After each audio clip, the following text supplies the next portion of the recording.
kasuotan ay inspirasyon sa taunang nobelang Noli Me Tangere na sinulat ni Jose Rizal noong 1887. Ang kasuotan naman ng aking alaga ay gawa sa talentadong mananahi mula sa Bulacan. Ito ay tinatakay na makabagong barong at sariling gawang kamay na may kulay watawat ng Pilipinas. Ang simbolo mula sa gusulan ay saan ng mga nakapresyong ipagpatuloy ang art ng kalinga na pambatok o hand tapping.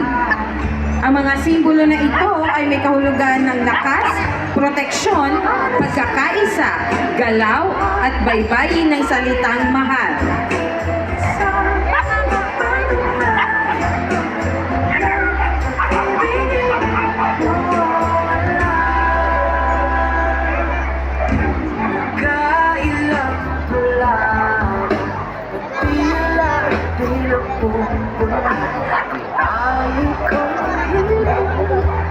Number 3, Kiyoshi Nico. Thank you very much. Please get ready now for number 4, Lucas.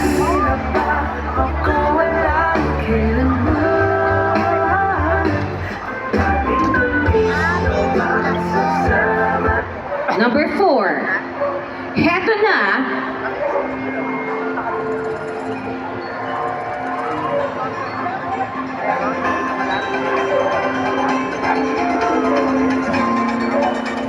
Heto na, tumabi-tabi kayo, Lucas is on the way. Dala ang kulay at diwa ng Pilipinas. He's proudly wearing a vibrant colors of the Philippine flag. Ang kanyang handcraft crochet Filipiniana. Isang patunay ang pagiging malikhain ng mga Pilipino. His skirt ay purpose alpha pro sock, stylish lace with red, blue, yellow, and white, plus butterflies that symbolizes the transformation and strength of the Filipinos through the years. With every confident, hakbang Lucas shows that his fashion is earth-friendly and handmade. So get ready. International Pet Hunting 2025 dahil he's here to charm in his way into your heart. Number 4, Lucas. Thank you very much. Please get ready now. Number 8, Buboy.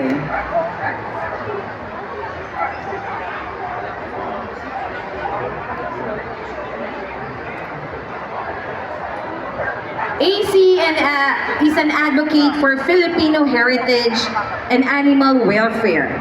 Thrilled to be part of this event?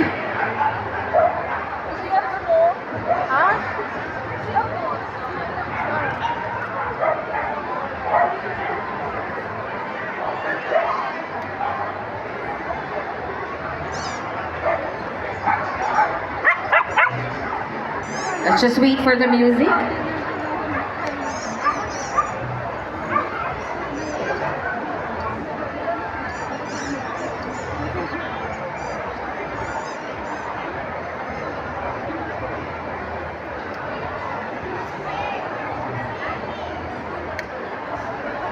Malungkot niya ito.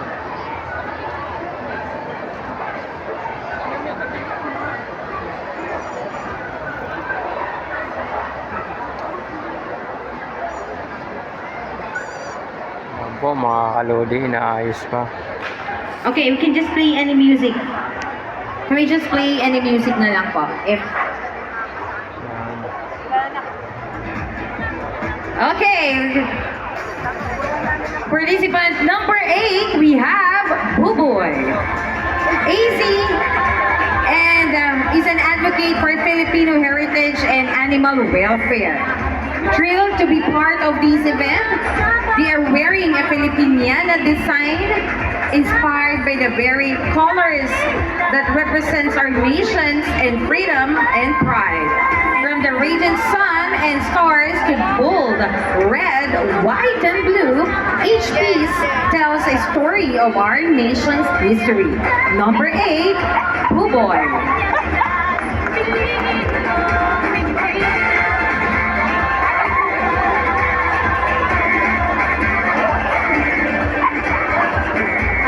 Ano ba yan? May tapat, taklay ng bawat kilala.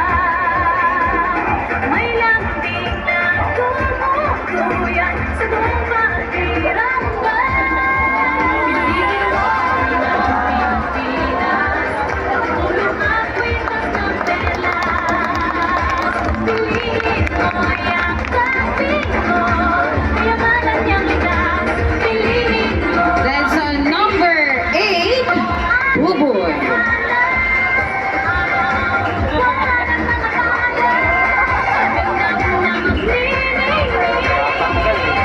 Thank you very much. Number 8.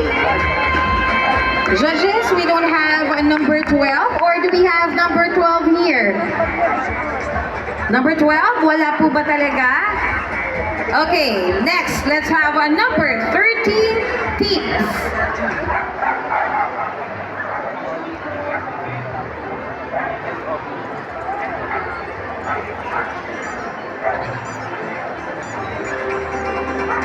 Make way for Tibbs, the ever-smiling and super-friendly Pomeranian.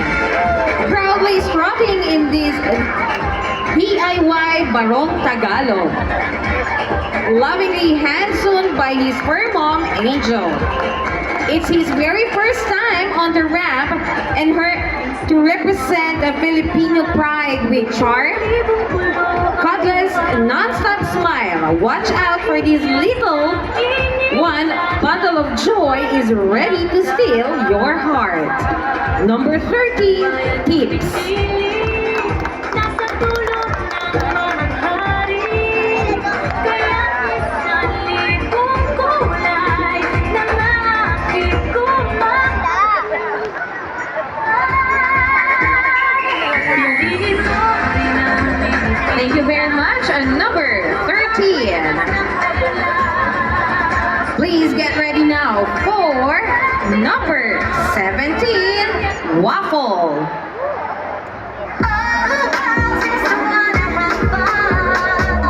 Waffle and roll costume is inspired by the Filipino traditional children's game known as Tumbang Preso. This game involves throwing a slipper in a can bottle, which one player, the taya, attempts to guard. The game is usually played in the backyard, park, or in streets where there's little traffic in an area. The entire costume was handmade by his fur parent Rome and used recyclable materials from their old curtains and its accessories turned into opera dress, a sofa cover turned into their shorts, an empty soft drink can, an empty milk can, a used child slipper, an old puzzled rubber mat, which turned out to be the big slipper, keychain slipper, a Coca-Cola miniature, display in their sala used pom-pom balls, and the ukay dress. It was all designed and painted by his fur parent Rome to showcase the concept of Tumbang Preso or Batong Lata costume idea. Once again, Waffle and Rome in their Filipino traditional children's game, Tumbang Preso.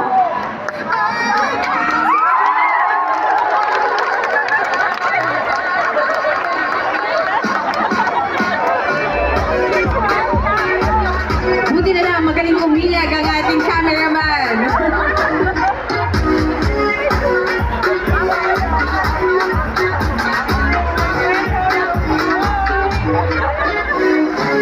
Thank you very much. And number 17, Waffle. Pakibalik po yung tsinelas, pakibato din sa kanya. Para ganti-ganti lang po tayo. Joke lang po. Okay, now, please get ready for number 18, Hiroshi. Sa bagyong hanggang ay sumisibol, at ibingay nag-uumpisa. Hiroshi, ang sunflower at liwanag ng aming buhay. Kulay ay nag-aalala. Sa kanyang kasuotang sunflower, si Hiroshi ay hindi lamang isang alaga, siya ay ang araw na nagbibigay liwanag at pag-asa ng aming buhay. Ng pag-asa, mga maningning na mga mata at mapaglarong personalidad ay sumasailalim sa kanyang masayahing puso. Napapagaan ang aming puso, napapaalala sa amin na laging hanapin ang liwanag sa bawat araw. Tulad ng Panagbenga Festival kung saan ang bulaklak ay sumasayaw sa kalye. Si Hiroshi ay ang nagdadala ng kulay at sigla sa aming tahanan. Siya ang aming sunflower, liwanag sa pamilya. Ang aming Hiroshi na laging nagdadala ng ngiti sa aming mga labi. Panabing is magic, sunflower shining bright. Panabinga, panabinga, panahon ng pag-asa. Mga itik siya'y ating pagtiwasita. Sa parada ng bulaklak, puso na bighani, pag-is beauty, sunflower's bright sunny rays. That's number 18, Hiroshi. Thank you very much. Please get ready now for number 21, Loki. Meet Loki, a little fluffy star with a big personality. With his confident smile and playful spirit, he's ready to shine on the fashion runway. Dressed in a beautifully crafted piña barong made in Bulacan, he's ready to showcase Filipino craftsmanship in style. Loki is sure to steal the spotlight and celebrate heritage on the runway.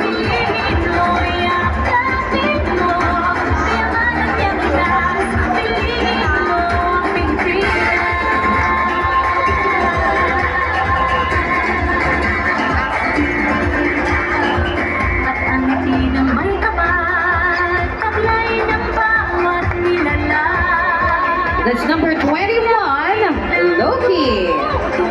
Thank you very much. Please get ready now for number 25, number 25, Tantan.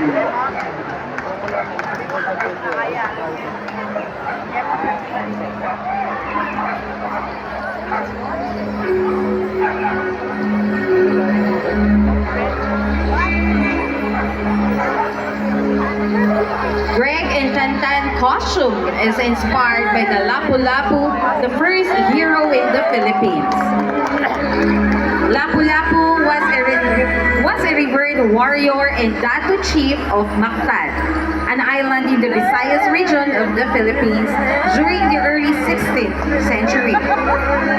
He's best known for leading the warriors of Mactan in the Battle of Mactan on April 27, 1521, where they defeated the Spanish forces led by the Ferdinand Magellan and his men. This battle marked one of the earliest recorded resistance to the Spanish colonization in the Philippines. Lapu-Lapu is celebrated in the Philippine history as a symbol of bravery, leadership, and resistance against foreign invaders. His legacy continues to inspire Filipino and is honored in various monuments and statues across the country, including the famous Lapu-Lapu Shrine in Cebu.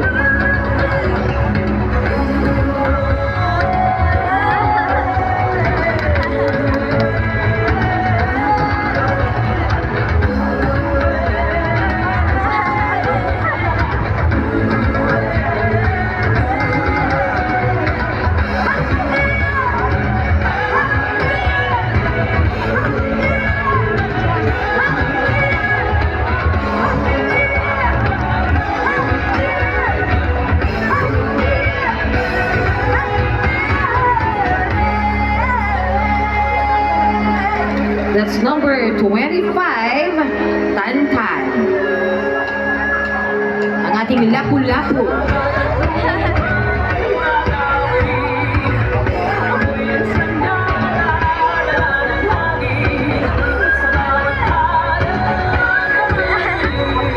Okay, so number 25, Tantan. Thank you very much.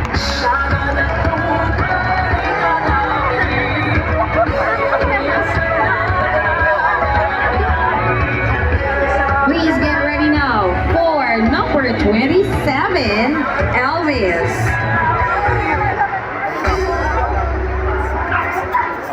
Elvis and Fergus Eton Concepcion joined the International Pet Summit Philippines 2025, showcasing a high fashion Filipiniana with bolero and butterfly sleeves, costume ensemble inspired by the Philippines' second most wanted bird, the Palawan peacock pheasant.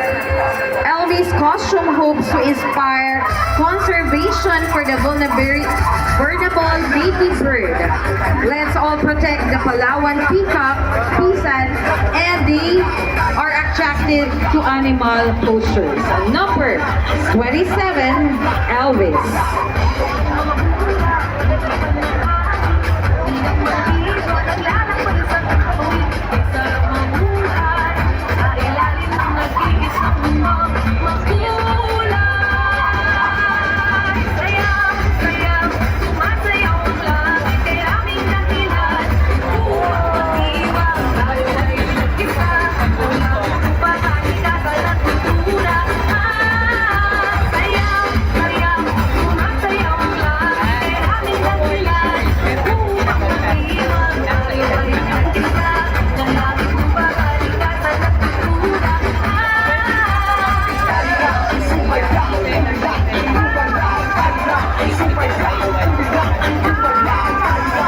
So that's number 27, Elvis and Fergus Eton Concepcion.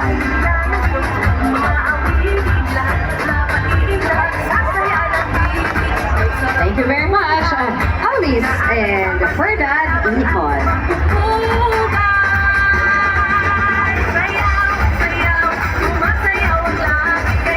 Please get ready now for number 31, Aki.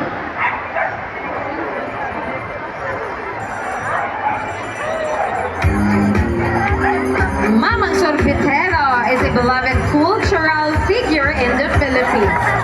A friendly neighborhood ice cream vendor who pushes colorful carts in the local streets, ringing a bell and a call out children and adults alike. Rolling into the stage is a vision of sweetness and nostalgia. Aki represents his authentic Sorbetero appearance, wearing salakot, Filipino traditional garment called barong with his colorful ice cream cart carrying the sorbetes. It's a moving tribute to the childhood memories, Filipino perseverance, and enduring challenges.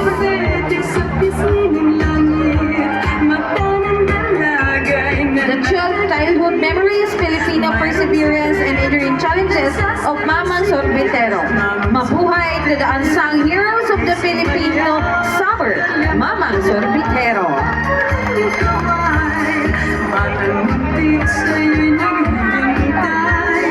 Bigyang ligaya ngayong nagaraw, mainit na labi, nagbabagang mata, sunog na pag-ibig parang awang na. Mamang Sorbetero, nasaan ka? Okay, so that's number 31, Aki, ang ating Sorbetero. Thank you very much. Number 31. Please get ready now for number 38, Ulap.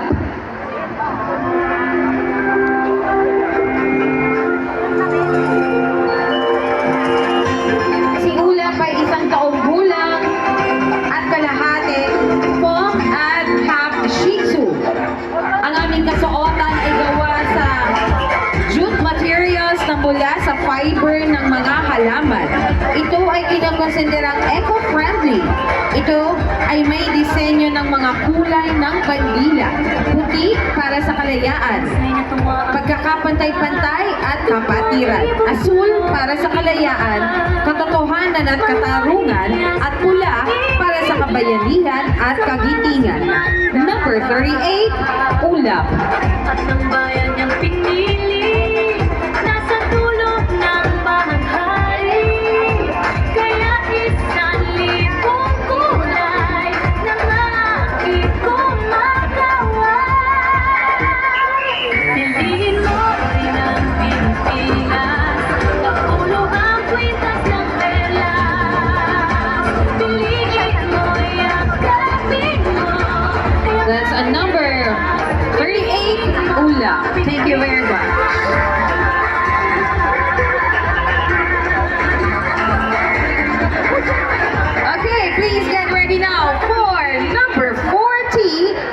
Baki.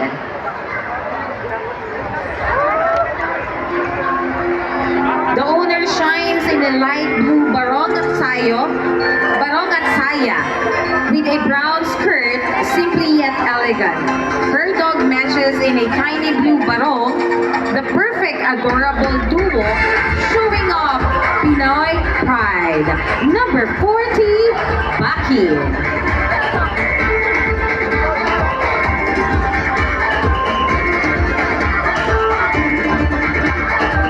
Minsa'y natuwa ang may likha, 7,000 pulo ang ginawa.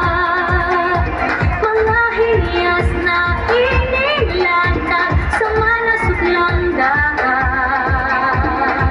At ang bayan niyang pinili, nasa dulo ng bahagari.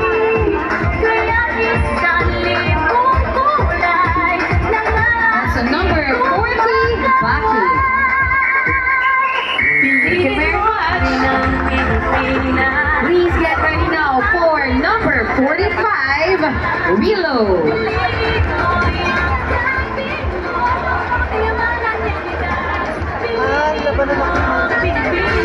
Mabuhay, strutting down the runway with regal grace is Willow, a Persian cat who just turned 4 this month. Also celebrating this special event wearing his tailored Barong Tagalog na gawa as tatak Pinoy. He embodies the elegance and national pride brought by wearing our male national costume together with his Maumi.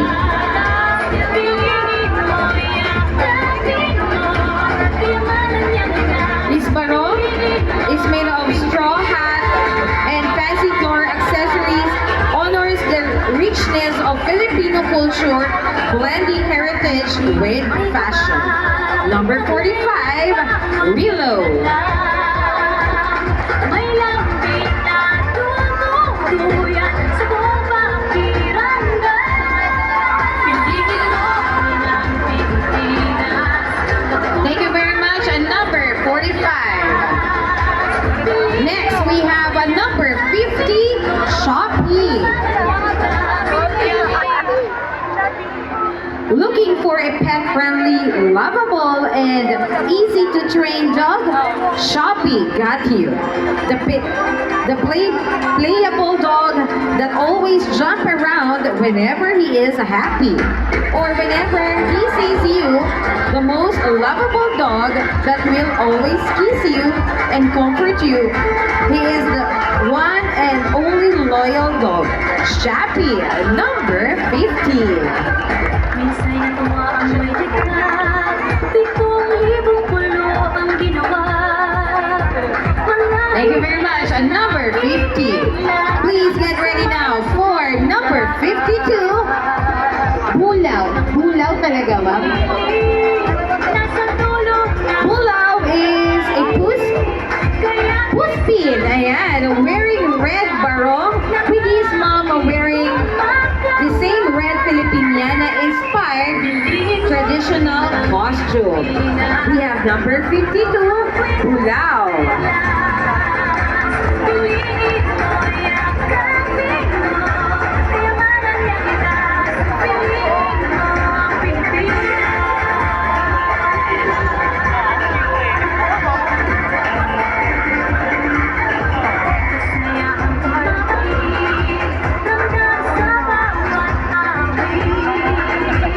Thank you very much. And number 52, Bulaw. Please get ready now for number 57, Gulay. This is Gulay, but today he is the magini at matapang na si Tato Lapu-Lapu. Riding in his Kalakaw, an ancient warship by the pre-colonial Filipinos used in resistance against Spanish colonization. He is wearing a combination of native barong with the torch of Lapu-Lapu's barong saya, and of course, his legendary kampilan or sword. The flower behind his Barong is Rafflesia, the world's largest flower found in Lapu-Lapu City.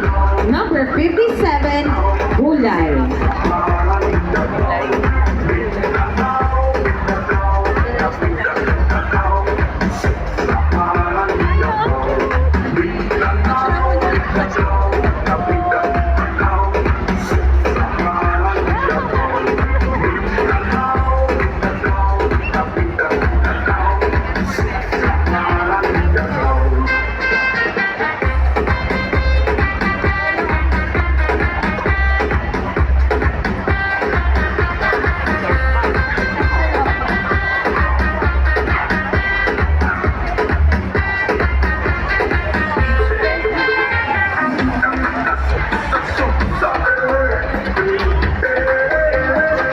That's a number 57, Gulay.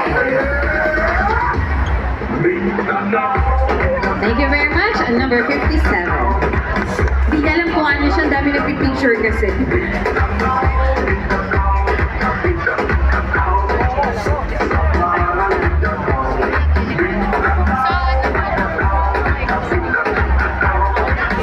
Okay, next, let's have a number 58, Milo. Milo is a 7-year-old Aspin whose attire inspiration is Kandayan Ifugao.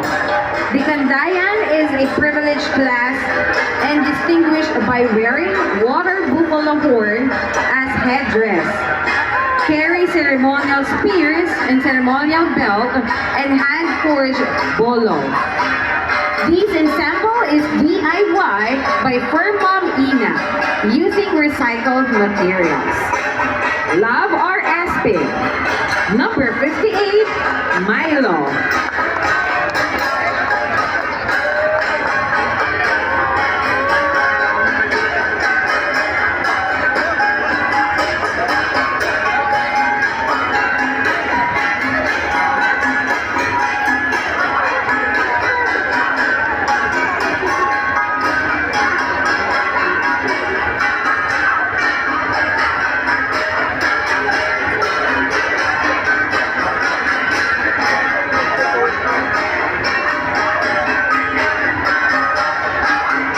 That's a number 58, Milo.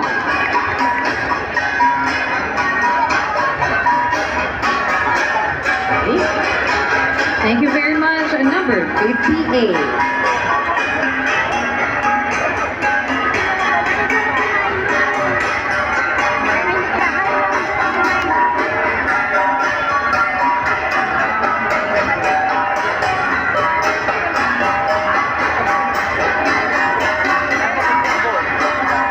Thank you very much. Number 58, Milo. Please get ready now for our last but not the least participant for male. Number 59, Venzo. Venzo. Number 59.